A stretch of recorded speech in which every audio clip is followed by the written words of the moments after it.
we'll go ahead and get started. Our topic today is newsroom leadership. So go ahead, Sarah, take it away. Yeah, so hi guys, I'm Sarah. I'm about your age. I'm just 24 years old, fresh out of college, not really, 2.5 years experience. In producing, I graduated from Texas State, which is in San Marcos, Texas, a little central, about half an hour from Austin South. I worked as a reporter for both Bobcat Update and for KTSW 89.9 FM, which is the radio station, student run there. I'm originally from Central Texas, so right now I'm working out of Waco, which is the market that I grew up in. I grew up about 45 minutes south of that. I grew up watching our competitor though, so it was a little awkward, but that was kind of beneficial going into my job because I knew what our viewer was looking for because I was one. Again, I've been working for 2.5 years at KWTX. It was my first station out of college. I took a little bit of a kind of sabbatical break after I graduated. Had a coming to Jesus moment and applied for the associate producer position that was opened. And then it quickly turned into a producing role because the producer anchor her husband got orders, and so she had to move. So I was quickly ushered in as a producer. So I produced the 5 and 9 o'clock newscasts, and like Sonia said, I'm getting ready to move to Houston in 2 weeks, so that's a big jump. And I'll be changing day parts, so I'll be going to mornings. And just feel free to stop me whenever if you have a question, or just raise your hand, whatever, I'm chill. Some interesting things I've covered in my career. So I started October 2016. So naturally I covered the 2016 presidential election, big time in history. And I ran the social media the entire day. So I showed a lot of the behind the scenes stuff to our viewers. I followed around our reporters a lot, got to do all that. So I was more of the AP then, the associate producer then, before I got into producing. Then fast forward to March 13th, 2017, that's when we launched our brand new 9 o'clock newscast on our other channel, which is CW. So everything is branded the same, it's all KWTX, but it was launched on a different newscast. And so what it went into that was, I got to be a key person in developing that newscast, the way it looks, the way it flows, you know, all that good stuff. So it was a really good teaching experience just to have only about 6 months into the business. November 2017, I don't know if you guys are familiar with Waco's history. In 2015, there was a huge rival gang biker shootout at a Twin Peaks restaurant. And so the president of one of the gangs actually had a trial in 2017, and it ended in a mistrial. So that was a really big deal nationwide. And Thanksgiving, I actually wasn't working at the time, but I helped in getting information. So even when you're not on the clock as a producer, you're always on the clock. You know, as a journalist, you're always on the clock. That's when a trooper was shot. June 2018, more recently, we were in our afternoon editorial meeting, and before we went into it, we started to hear scanner traffic that a building at one of our hospitals exploded, and we were like, no way. So we started going into breaking news coverage, cut in for 2.5 hours, and then it was my job to put on the 5 o'clock show. So that was a big, big moment in my career. Other things I've covered, Food for Families is a big one-day live shot party. So we have over 100 live shots from reporters and photographers and our weather people all across Central Texas. Basically, it's the biggest one-day food drive in Texas. So we help with that. I think this past year we raised 69 million pounds of food. I also help in Baylor Game Day. So Baylor University is in Waco. And so our football team, we have a game show and I help field produce out there. Obviously helped with Hurricane Harvey coverage, Santa Fe shooting coverage, the Austin serial bomber coverage. Former President George H.W. Bush's funeral was a big deal. I also help produce special segments called Beyond the Story. One of them is nominated for an AP award right now, so that's pretty cool. That one focused on how this one stop in Waco helped our veterans just get connected to the resources that they need, especially after they retire and go into civilian life again.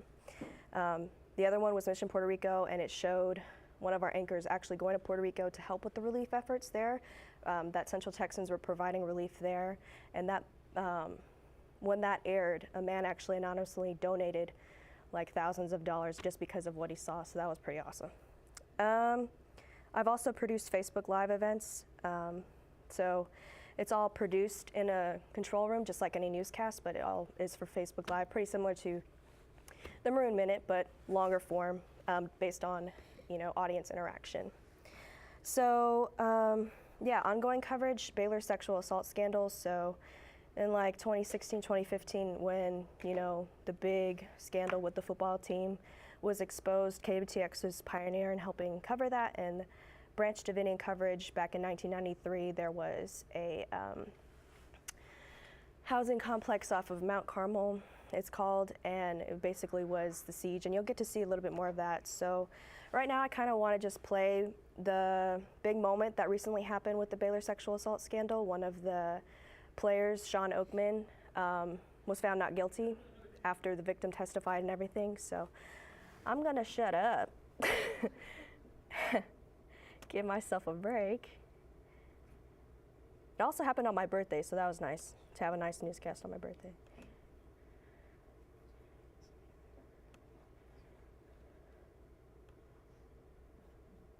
So the news came down that he was not guilty. He was found not guilty about 15 minutes before my newscast. I had our senior reporter at the courthouse. He was going nuts because he was trying to get an exclusive interview.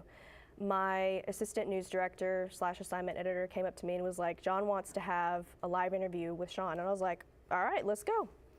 So this is that newscast. Newscast starts now. We got breaking news. And breaking now, not guilty. That is the verdict from McLennan County jury just minutes ago. The news comes after 3 days of jury selection and testimony in the case against former Baylor football player Sean Oakman. Our John Carroll was in the courtroom and joins us now live.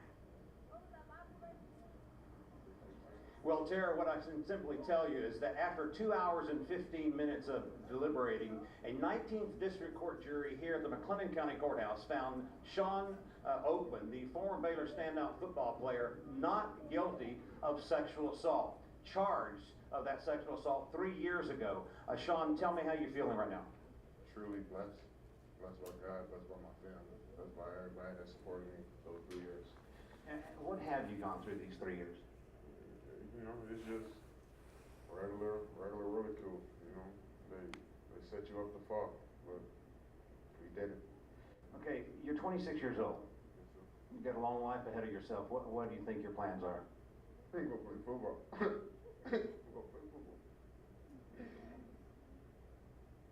Were you surprised at some of the testimony the last couple of days?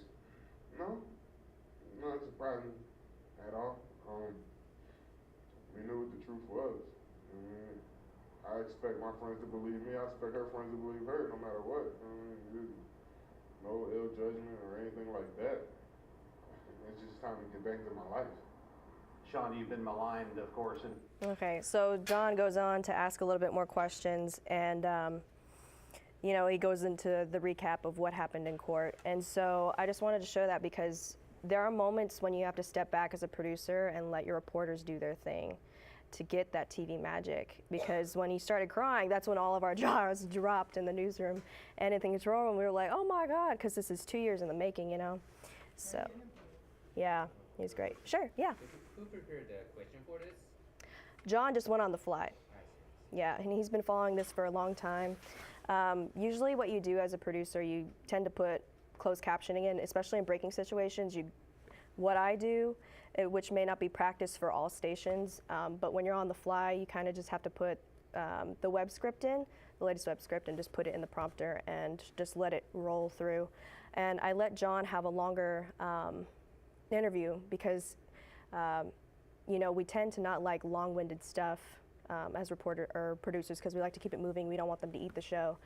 But, I knew this was going to be a good interview. I knew we were going to be the only ones with it, so I just let him have it. Any other questions? Okay. All right. Boop. All right, so getting more into what we're talking about today, being a producer, being a leader in the newsroom. Our jobs aren't just to stack a show and to put on, you know, a production. It's a lot more than that, but I'll get into that in a second. So at the top of the chain is our news director. Mine is on my right.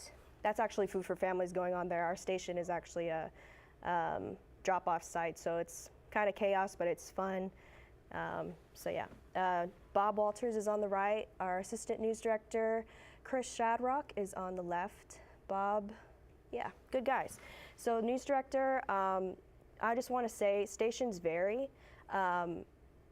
as far as what they do. Our news director, Bob, is very hands-on in what goes into our shows, how it's executed, what we're saying, what it looks like. News directors can also just be kind of like God. He's there, you know he's there, but he's more so in the managerial role. Then our assistant news directors, Chris acts like our assignment editor, so he not only manages things, but he also helps assign reporters to stuff, listens to scanners, is the first one to listen to scanners. Our managing editor is the guy who puts a lot of our stuff on our website.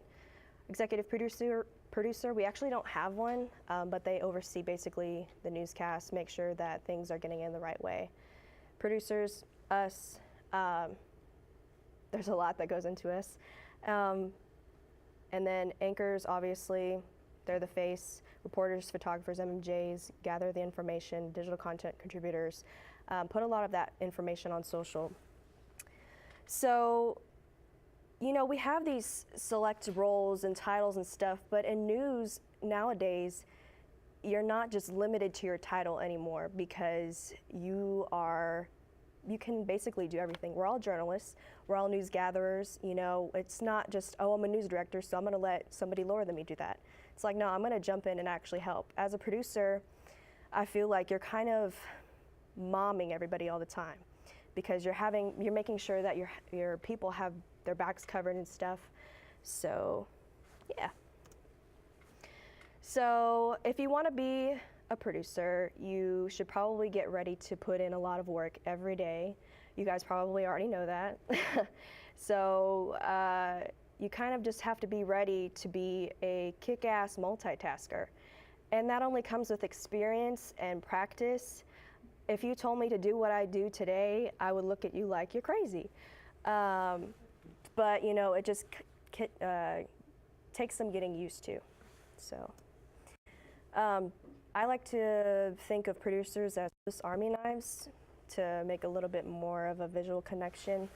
So, you know, your first and foremost job is to produce and booth the show. When it comes to producing for me, first thing I do when I get in the door, before I get bombarded with questions from reporters or anybody else, is I gather content. I write scripts, I download video, I cut that video, I make my own graphics. I run prompter while in the booth. I talk to talent while in the booth. I coordinate live shots, make sure to keep in contact with the reporters to make sure that things are going the way they should be before I get screwed over in my show or something. Yeah, so you're not just a typical producer nowadays, especially if you guys are gonna be hired in like a normal market. So usually kids fresh out of college go to markets like mid-range, 100, 80 or so. So nowadays you're just not producing and boothing, you're doing much more outside of your role. And so that's great because you're more valuable in your newsroom. You're contributing to social media, you're making sure breaking news and things that are newsworthy are going out on push alerts. Do you guys know what push alerts are? Yeah, okay. You're writing those web stories when nobody else is there to write them. You're picking up the phone. That's really important, you know. In your newsrooms, the phone is constantly going off, and it's annoying when you're trying to get your work done and nobody's answering the phone, so you have to be that person. And you know, a lot of the times I've picked up the phone and story ideas have come across, and I suggest it to our reporters who know to the ones that I know that can handle it. So like I mentioned, you're coordinating a lot of stuff, making sure that your reporters are ready to go with their live shots. If you have interviews, make sure that your people are there and stuff like that. Any questions so far? Am I going too fast or talking too much? No? Okay. So yeah, my typical day, I'm always on a deadline. I get in at 1 because I produce the 5, and I do all of that within a 4-hour span. Typically takes me to write, because I write a lot more than our 6 newscasts, because they receive more of the local stuff and the reporter stuff. So my newscast is more state and national specific. So I just have to set deadlines for myself, and I know you guys know that too, because you guys have gone through similar things. Make sure to over-communicate to your coworkers. Make sure you tell them what they're doing, tell them again, and make sure they know you told them. Again, I'm using the example, you're kind of like the mom, and I don't mean that in a derogatory sense at all. It's just that you're making sure you're keeping tabs on where your kids are to make sure that everything is going smoothly. So, yeah. How do you do that, Sarah? Do you text them? Do you tell them? Yeah, so we have a lot of modes of communication. We use Slack in our newsroom, and it comes in handy when it comes to breaking situations. It can get a little tough sometimes with Slack, especially if you're trying to give information and get it, because not it shows the newest things, so you kind of have to scroll through stuff, and it's frustrating. We also have email, text them. I personally like to text them because I know that they know, like, it's a one-on-one connection, and I'm like, all right, you got me, I got you, okay. So yeah, just make sure that you over communicate, because you can run into situations where they'll say, oh, I didn't know, that we were doing it that way, and it's happened before a lot of times, and it's okay. You just got to roll with it. That's why you just have to make sure that you know that you told them, and that they know that they told, I'm trying to say. So an example of that is I came into work, and I was following what we were doing because the suspect robbed a bank in a pretty all right neighborhood, because it's not very crime heavy or crime prone. So I was following that because it was interesting, and I needed to know what was happening from the news of the day. And I knew I was going to have team coverage. I knew I was going to have several reporters out in the field, and I knew I didn't want them to step on each other. So I worked with our assistant news director, our news director, and we planned out, all right, you're going to take this angle, and then we're going to take this angle, so that way they weren't overlapping. So I'm going to show you guys that bit of the newscast really quick. So this was a bank robbery, officer involved shooting. I forgot to mention that. That's the biggest part.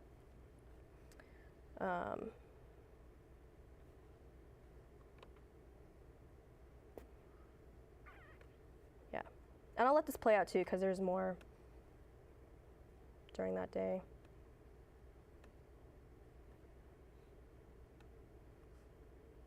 No. There. Texas. This is KWTX News 10. This is a very violent offender. He's willing to do that to a law enforcement officer. He's willing to do that to pretty much anybody else, and I'm making that my opinion. But I'm very happy that we have this individual in custody. Hewitt Police Chief Jim Devlin speaking after one of his officers was shot while responding to a bank robbery. And we have just learned who the suspect is. Our continuing coverage right now on News 10 at 5. Take a look. This is the man police say opened fire on one of their own. Dallas Bohannon is in the McLennan County Jail this evening, facing one charge of aggravated assault on a public servant. But investigators say the 26-year-old will likely face additional charges. We have live team coverage tonight. News 10's Keisha Lopez is in Hewitt at the Pioneer Bank. Rissa Shaw is in Waco, where the suspect's truck crashed after leading police on that chase.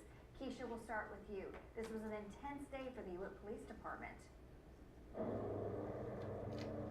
Yeah, the city of Hewitt has been voted one of the safest cities in Texas, but this morning a very dangerous situation unfolded here right behind me at Point West Bank.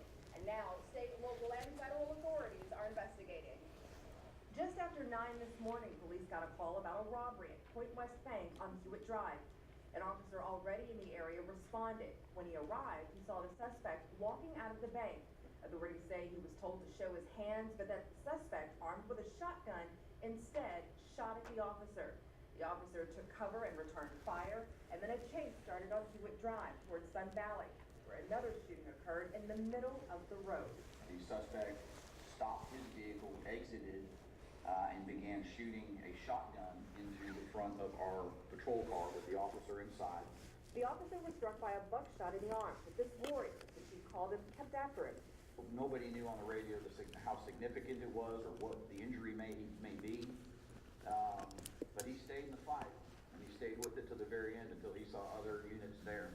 Moments later, area cops from multiple agencies were involved in the chase that went from Sun Valley to Bagley Avenue and then the New Road area, where the suspect was caught.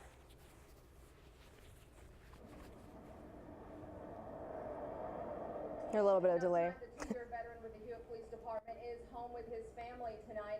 Also, Hewitt Police, the FBI, and also the Texas Rangers are involved in this case. And from what I'm told, it's going to be a pretty lengthy one to investigate.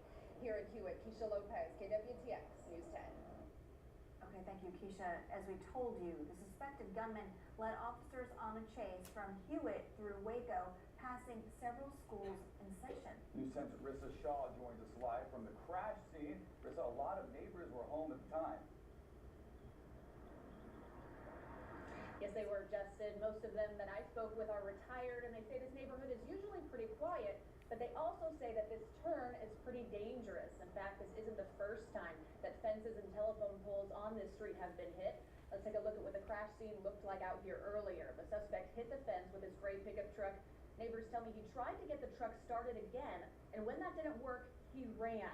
But with agencies from all around the county on his tail, he didn't get far before he was caught by Waco police.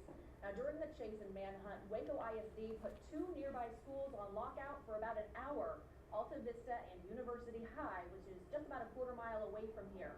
Now, I've spoken to people who live in the home with the damaged fence. They did not want to go on camera, but they told me everyone is safe, and it's going to be a very expensive repair. Now, we'll hear from some of their neighbors coming up tonight on KWTX News 10 at 6. Reporting live in Waco, Rissa Shaw, News 10. Thank you, Rissa. As we learn more in this case. All right, so there's a lot more in that newscast, but the fact, over-communicating, we had team coverage boxes. I wanted to make sure that my talent wasn't, caught moving or doing some of the stupid news bloopers that we see sometimes. So making sure that they knew that our anchors knew what was going on, because there was, several components of how to break down that story. And making sure that my director knew how I wanted it to be executed. Making sure that he punched through the show correctly, so that way it would be seamless. So, any questions? How long before show are you working with your director? Because we've talked about that a little bit in our show, especially when we're doing things different. If I'm doing things differently, we usually have a deadline of, okay, we need to meet an hour out. So at 4 o'clock is when they need to know, hey, this is how things are going to go. But in this situation, since I knew that we were going to have a little bit more of extensive coverage, it was earlier. So, yeah. Any other questions? Yeah. What's the best way to communicate with the live crew to make sure the cue is right, or they know when to start speaking? So it's really good when a photographer calls into our field line. That way they know, just in case our reporter for some reason loses IFB connection. That way we can cue them as well, so they can cue the reporter. Typically we want our reporters and our field crews to call in to our control room 10 minutes out, so that way our directors can make sure that their levels are okay, that we can be, they can hear us okay, that everything is okay. You know, sometimes in rural Texas, the connection gets lost, so usually you have to kind of be on the fly with it. Depending on where they're at, the delay, the directors may set a higher delay for those. So we also use What is it? usually a 2-second, yeah. Yeah. Y'all do exclusion or anything before, or I shouldn't be paying attention to that? Do y'all just go straight to the reporter then, or? No, sometimes we have live stingers, especially if there's, you know, sometimes if there's live generics offered from our national. So like say during the Parkland High School shooting, I took a live report from one of our CBS News correspondents in Parkland. So to buffer that time, we can put stingers ahead of it just to make sure that everything's okay. Taking boxes is a little more risky. I've done it before and it looked really good. So, any other questions? When you say 10 minutes out, do you mean 10 minutes out before their report or 10 minutes out before the show? Before the show, yeah. So their IFBs, they're also able to listen in on the rest of the newscast, so they can hear when, like Rissa, the second reporter, could hear Keisha's report and she could, you know, amend, you know, hers if she needed to, and so she can also hear me, hear our director if need be. So, yeah. Any other questions? But typically before I go to them, though, I tell them to stand by, so that way they know directly that okay, you're coming to me. So. Any other questions? No? All right. So as a producer, you're forced to be put into tough situations. You know, we work in news, we see real life events happen every day. So being able to make decisions on the fly is something that can't really be taught. It's something that you learn, and it comes easier with practice. In my newsroom, I am kind of like the assignment editor at night because Chris goes home and that's his shift.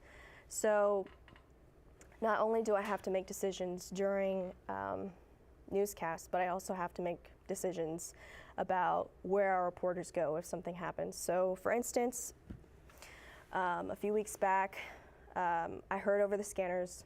That's also another thing. You learn how to tune your ears to listen to the scanners because you just hear certain words and it triggers.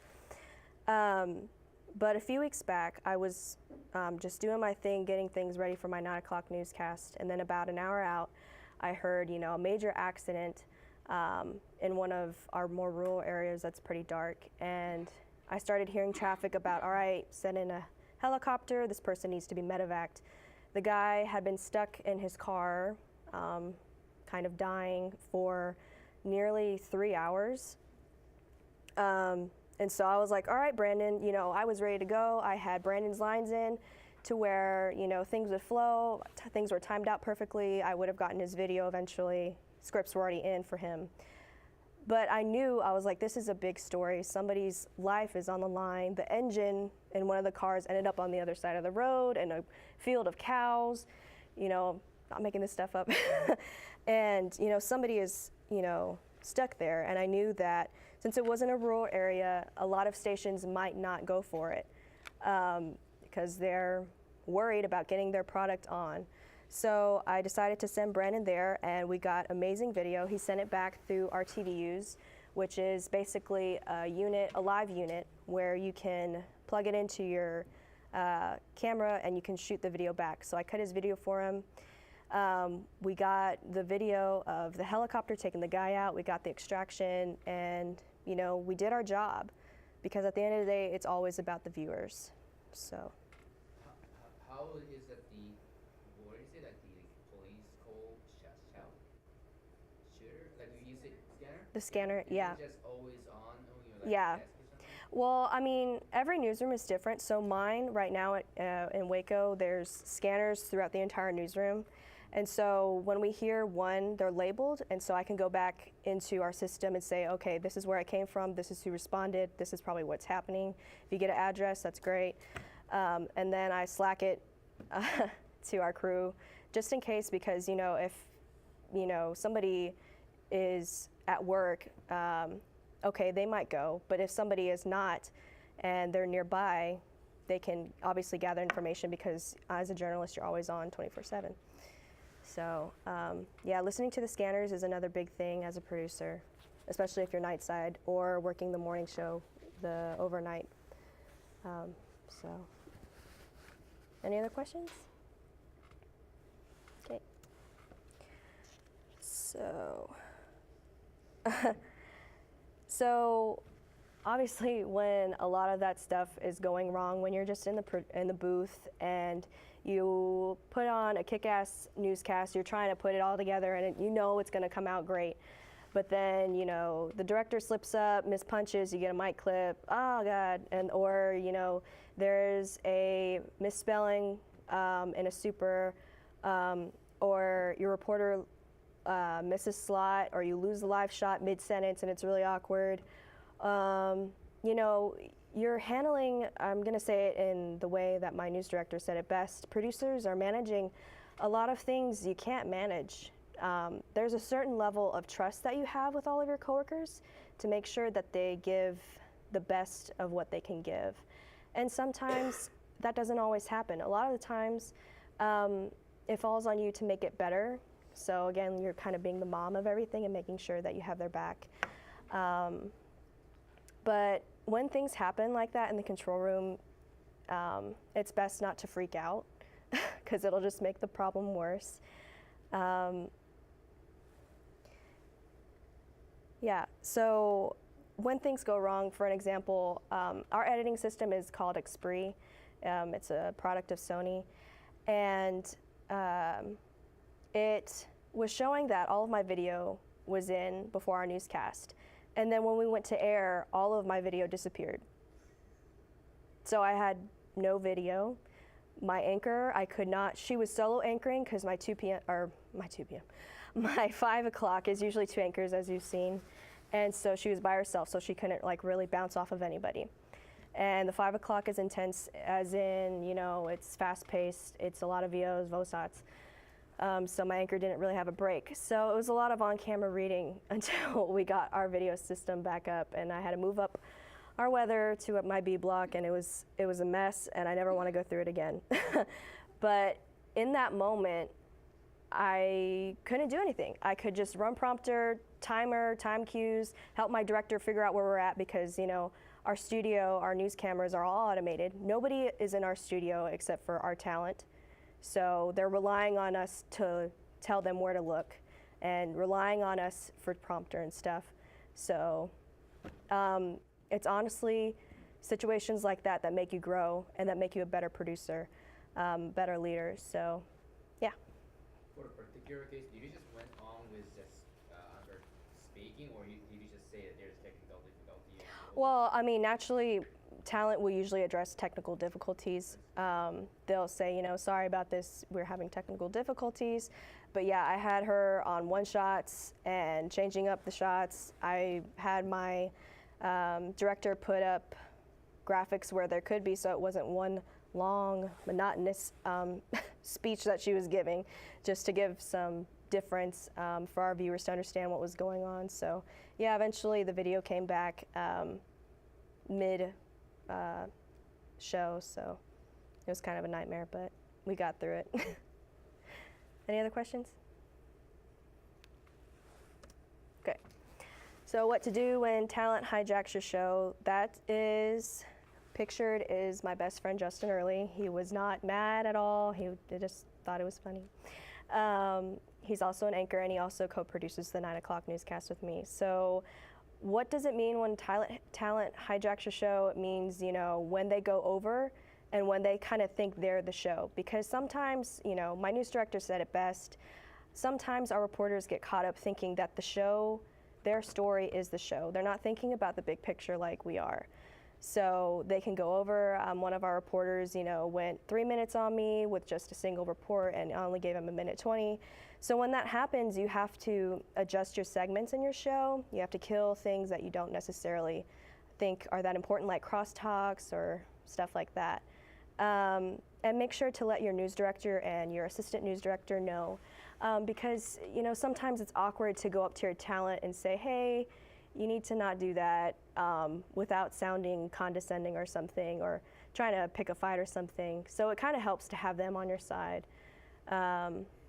Any questions about that? Yeah, like how do you, so let's say that you had someone like that, how do you, like indirectly or like in a calm way make them stop doing that?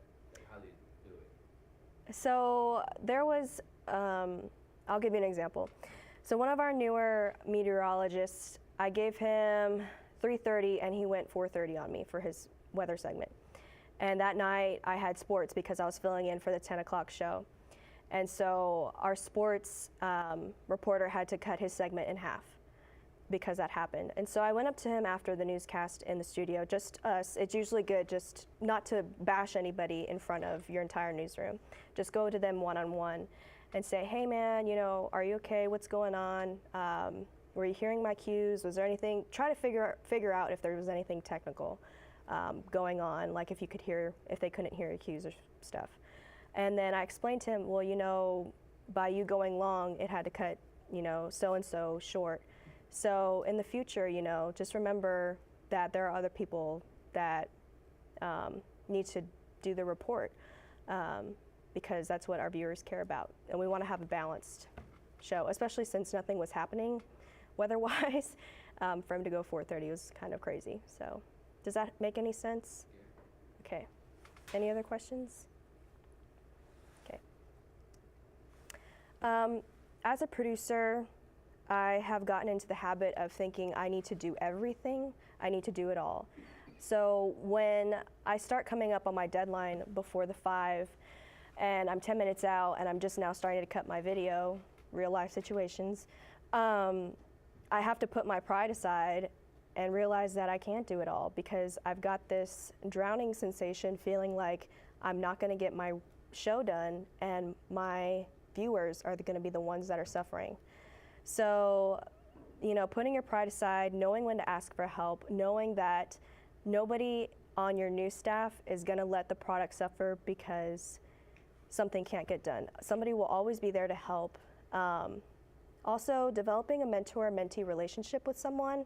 So the guy up there is Dakota, and I spoke with Sonia earlier about him. He actually works at KPRC now and is one of the morning producers. And so our friendship not only helped me become a better producer, but it also got me a new job. So networking is a big thing in our business. You know, it's a small business and in the grand scheme of things, and so knowing somebody really helps. And going to them, asking them for any advice about how to handle any situation, getting their input about, you know, how a show looks, how something can be written more punchier or stuff like that, and kind of just bouncing ideas off of each other. He really helped me create kind of my style because as producers, you kind of get your stamp, and when you watch certain shows, you figure out, okay, that's who did that one, and this is who did that one. So styles are very different.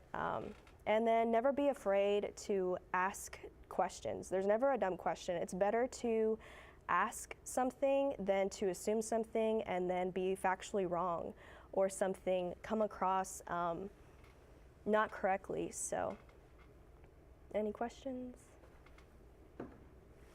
No? Developing a solid relationship with your director is key because it's a person that's basically your right-hand man. Dion's now at KHOU in Houston, and some of them are usually hard to change, especially if you want to do something different with your newscast. So being great friends is one thing, but being even better storytellers is even better. So mixing things up, trying to make sure that they can see the image that you're the vision that you're trying to get across, and giving them plenty of lead time to be able to execute that in a way that you think is appropriate. So I'm going to go ahead and show you another newscast. This is the Branch Davidian newscast from 2018, so my birthday, February 28th. It was the 25th anniversary of the siege. This is actually nominated for an AP award as well.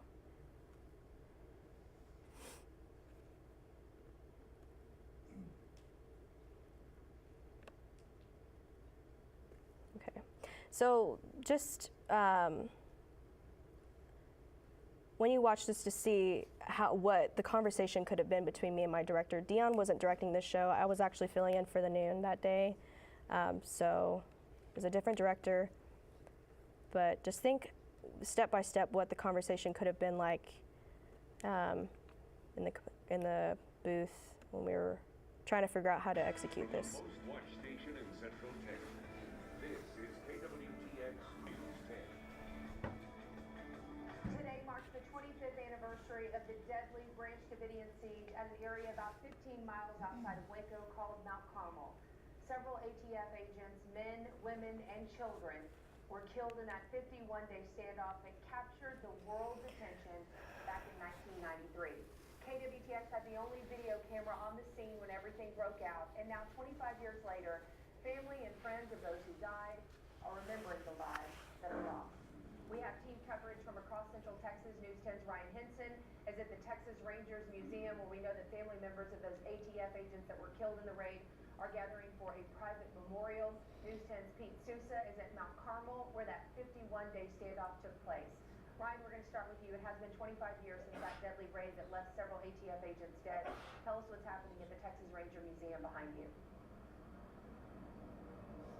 Well, Julie, it's a private event like you mentioned, also an emotional one as well. When we were up closer towards the back where people were gathering, people were welcoming each other with warm hugs, warm handshakes. A lot of people, I'm sure, haven't seen each other in many years, so definitely an emotional event. But everyone's gathered here to honor those 4 ATF agents who died during that raid 25 years ago. Stephen Willis, Conway LeBlanc, Robert Williams, and Todd McKeon are being honored this afternoon. And the line, as you can see just a couple minutes ago, is packed behind me, although several people have already left. The event started around 10:30. It's about noon now, so some people have already pulled out for the afternoon. So a lot of people here just to offer their support to those law enforcement agents, and a lot of local law enforcement agents still here as well. We've seen Marina Hewitt, a lot of Waco PD, and the McLennan County Sheriff's Office cars in the parking lot as well. So a lot of support from across the law enforcement community, from near and far. We're going to continue team coverage throughout the day and this show as well. So Julie, back to you. Ryan, we know, no doubt, this is actually the first time a lot of those people that were directly involved there have been back to the Waco area, so we'll be keeping a close eye on that. Right now, we want to go to Pete Sousa, who is live at Mount Carmel, where that 51-day standoff took place 25 years ago, which is hard to believe. So, Pete, is there anything happening out there today?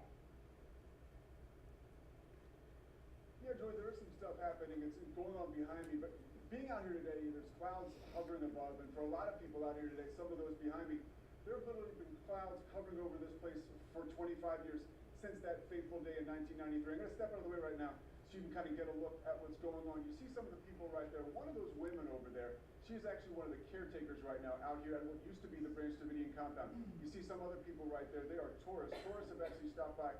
One couple I actually spoke to, they were actually from New York. They said they just wanted to come out here and kind of get a feel as to what was going on. That caretaker I talked to, her husband has been out here since the 70s. And I asked her what her feeling was about the place like this and what happened that day.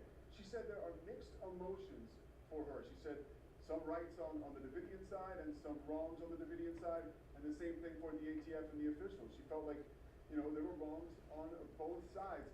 Talking to her today, she said there's nothing formal planned out here, but with the emotion, the raw emotion, I can't imagine that could be harnessed in any way. Live in New Mount Carmel, Pete Sousa. Back to you, Joy. All right, Pete, thanks so much. We will continue our Branch Davidian coverage tonight, coming up at 5, 6, 9, and 10 o'clock. And then coming up tonight at 10 o'clock as well, News 10's Rissa Shaw will be sitting down with author Robert Darden, a journalism professor over at Baylor. He has interviewed people on every side of this standoff.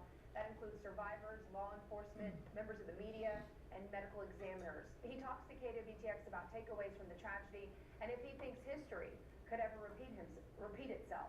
That's coming up tonight at 10 o'clock. All right, breaking right now out of Waco, McLennan County District Attorney Abel Reyna has just wrapped up a press conference. News 10's John Carroll was there, and John, apparently Reyna announced something new in the Twin Peaks cases. He did, Julie. I'm standing here actually in Abel Reyna's office because just a few moments ago, the 4 local TV stations were in front of him. Okay. I'm not gonna. Okay, so the conversation that I had with my director was, obviously, again, we have team coverage. I wanted to make sure that my talent, once again, knew what was going on. I wanted Julie to make sure what was going on. So having a solid relationship with your director to be able to get the TV product that you want, basically, is going to help you a lot for them to be on your side. So they're never going to want to do anything to spite you or anything. So just making sure that you have that clear communication with them is a good thing. Yes? Do you get in a conflict between with your director sometimes? Yeah, so going back to what I talked a little bit about before is, directors kind of get in the habit of, okay, this is how we do things. This is how it's going to be done every day. And so as producers, you don't want to necessarily do that because you want to keep the viewer engaged. And so kind of just helping them to see why you're doing it.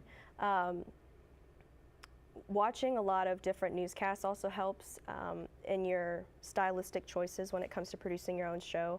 So maybe explaining it to them in a way that shows like, hey, this is what they're doing, let's just try it. But give them time to try it. In our newsroom, since everything is automated, they have to code it, so that takes a while. What I mean by that is they have to set the camera shots, the audio levels, everything like graphics and when to take shots or packages and stuff like that. So it takes time, especially if you throw them a curveball, you need to give them some lead time to be able to handle those situations. So, does that answer your question? More like if the director go against you, how do you solve it? Or have you ever had that before? Like if they purposely don't do something? Or more like they say they think that what you think is wrong and like they don't want to do it in their way? Then I would go about it in the sense like I wouldn't want to pick a fight. I would kind of just walk away from the situation. I'm more of a non-confrontational person, and I'd get somebody else's opinion, like our news director or their boss, our operations manager, and say, is this doable? Because at the end of the day, it's not about, I don't like this because this is not how we do it. It's if it's doable, let's do it. So, I mean, of course you're gonna have those opposing opinions, what I'm actually getting to next, because your newsroom coworkers become a lot like your family because you're around them more than your family. And they act a lot like your family sometimes. You have some people that you bump heads with and some people that you get along with great. There's a lot of different personalities in every newsroom. People come from all kinds of different backgrounds, religious, political views getting a little bit more heightened now because of what's going on in our country, and practices and lifestyles.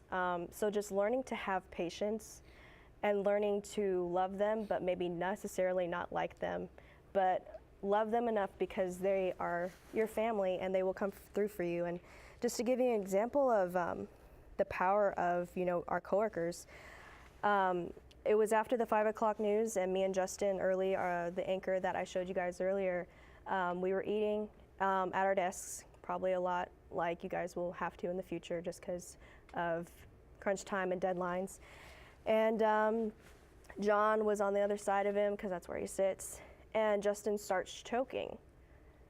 And there were only 4 of us in the newsroom, and I'm way too small to try to save his life.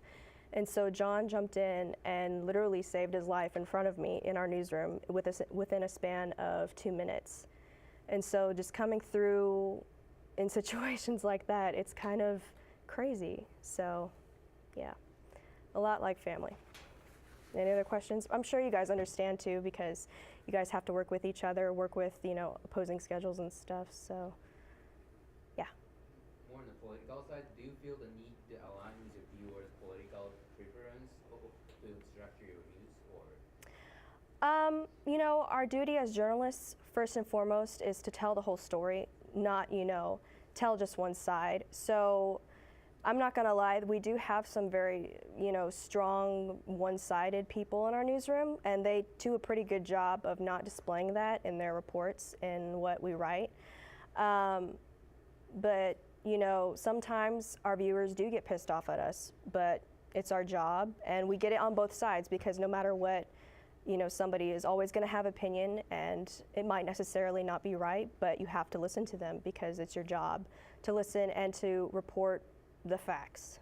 So, yeah, it's a little bit stressful sometimes because then you can get into little tiffs in your newsroom just talking about it because, again, people have different views, but at the end of the day, it's about the viewer and it's about the job. So, yeah. Any other questions? Almost done.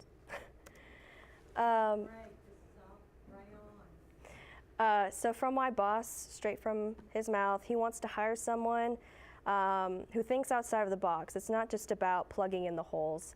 So it's not just about filling time. It's about being creative with it, keeping your viewer engaged. And, you know, I just wanted to throw this little tidbit in here, this little section, because you guys are getting ready to, I guess, head out into the real world, and, you know, you need to realize this is what people are looking for nowadays. They're looking for, you know, good old Swiss Army knives, so, yeah. Specifically, again, what he's looking for is a big picture, people willing to learn. Coming out of college, you feel like you have to know everything to be good. No, you don't. Going into smaller markets, you learn a lot. You know, I went into producing not even knowing how to stack a show. I didn't know what EMPS looked like, which is kind of a better version a little bit than Inception, what you guys are using. And I didn't know how to do anything. I knew how to cut video because I learned it in college. But I didn't know how to do it on a fly, on a schedule like I do now.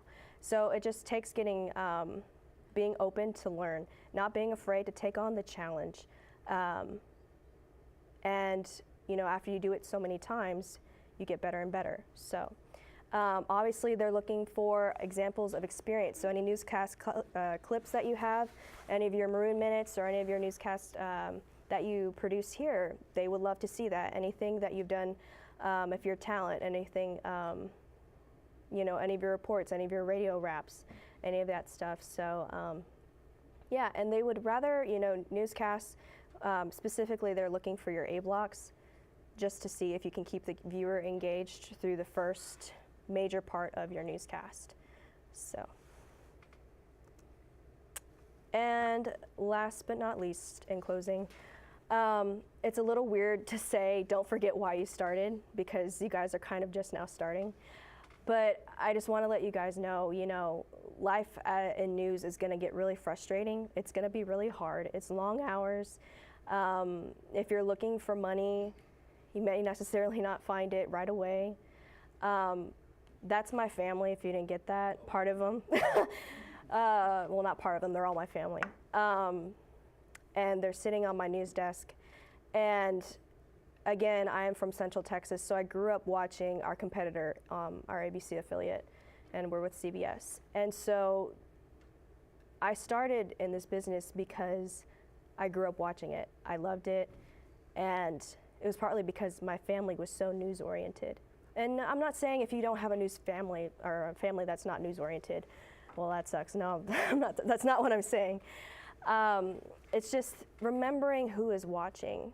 You're doing this for the people that don't know. You're doing this to make sure that they get the facts, that when they go to sleep at night, they know what's going on, especially if it concerns their safety. So that way we can have those conversations, those tough conversations, and them know what they're talking about because you helped them learn what's going down in history. So just remembering to remember why you started will help you get through a lot, especially if you get into little ruts here and there, even in college. Just remembering your passion, remembering why you started. So good luck, guys. I wish you all the best. Feel free to email me. I do have a work email, but it's going to go out in 2 weeks because I'm moving. That's my news director's email if you would like to email him. We are hiring. Just putting that out there. A newscast producer, obviously. We're looking for people who would be good with digital content, so social media. And you know, I think he would be willing to hear from anybody, just eager to get in the business because it's refreshing. And Bob is from before he came to Waco, he was at KNOE in Monroe, so he loves the area. So feel free to email him. He loves prospects, so yes. So despite El Paso and Houston being in Texas, they couldn't be more different in terms of like geography, sports teams, colleges. Yeah. What do you think what do you think would be the biggest challenge going from El Paso to Houston? I don't think it'll be a challenge at all because, you know, Houston, it's a humongous city compared to where I'm from, and I'm going into it head on. I think the biggest challenge is probably just gonna, you know, is letting yourself not get in your head too much and not thinking about it too much and just kind of letting yourself learn. Are you starting in El Paso? Or? I'm just from Houston. Oh, okay. I applied to KPRC. Oh, okay, awesome. Didn't get it, but it is intimidating because everyone says Houston, number 7, and I was like, Yeah, well, Dallas is 4, so I have a lot of coworkers who have gone to Dallas too, so yeah, yes. I was just curious about it.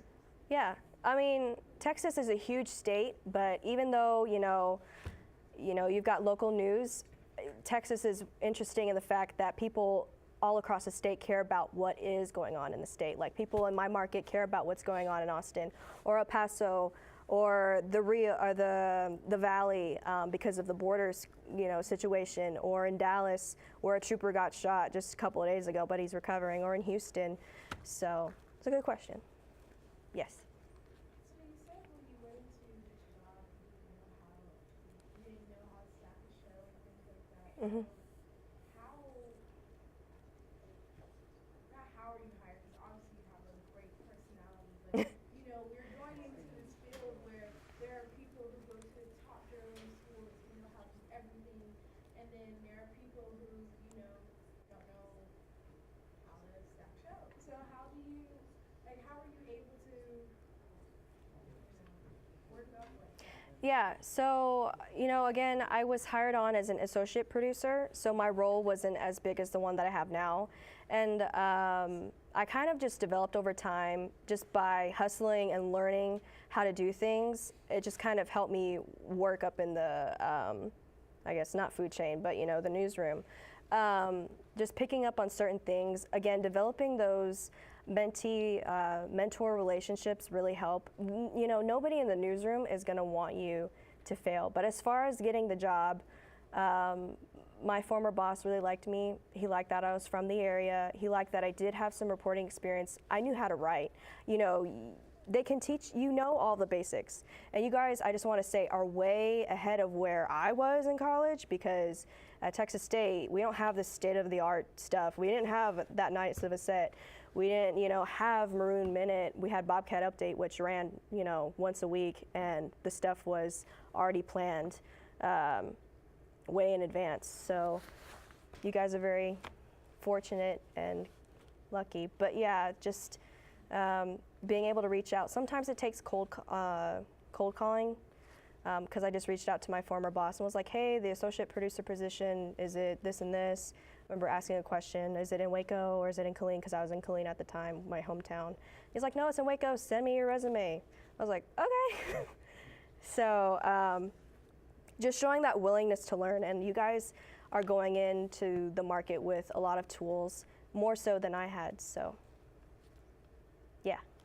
And so how did you make the decision to want to move to a bigger market? Because one thing I noticed talking to employers who are like, you're always going to have to start small, you're going to stay small, work your way up. And obviously, you know, 2 years in, and then now you're about to move up to a way bigger market. Like, how did you make that decision? Oh. How did you, like, know, it was right and not let what all these employers were saying? Sorry, oh Lord. I think I stepped on it, I'm sorry. Okay, there. It's kind of a gut feeling. Like, I knew when I walked into the newsroom at KWTX where I'm at, I'm like, this is my new home.